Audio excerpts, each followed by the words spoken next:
Good question and so topical. Yes, property is actually considered a great hedge for inflation.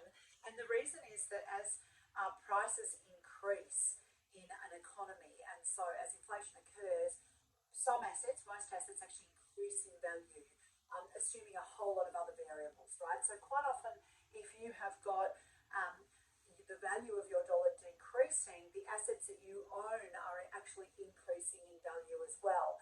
So houses are often a really good place to put money during inflation. Now, the other great thing about houses potentially is if the price of houses are increasing and you've leveraged into the home, then not only will you keep up inflation, you'll probably accelerate beyond it. So sometimes it's a good way to actually keep up and beat inflation.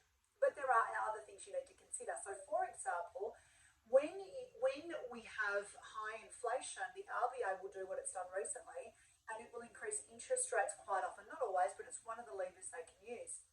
And now, one of the biggest things you need to think about with property is supply and demand and access to money. They're the two things that really affect property more than any other factor.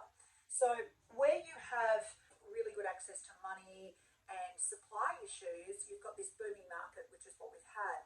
Where you've got one or the other, what you want is supply issues more than you want access to money. And there's lots of examples in Australia where we've had very high inflation, like 2002. Interest rates were at about 8%, and the property market did 15% for that year. 5 years ago is when our last property boom sort of finished in Sydney and Melbourne, according to many commentators, and interest rates were above 2.5% for many. So we definitely have got lots of examples where interest rates are nowhere near the rate they are now, and yet the property market has continued to go. But the argument is that with interest rates increasing because of inflation, is there going to be an issue in the market? I think the most important thing, as I said, is to watch supply. And there's a lot of factors that are affecting supply: population growth, immigration opening up, the fact that we just haven't built enough in the last few years and we already had a squeeze on supply. We have a massive shortage of housing, and we will have for the next 10 years unless we do something drastic.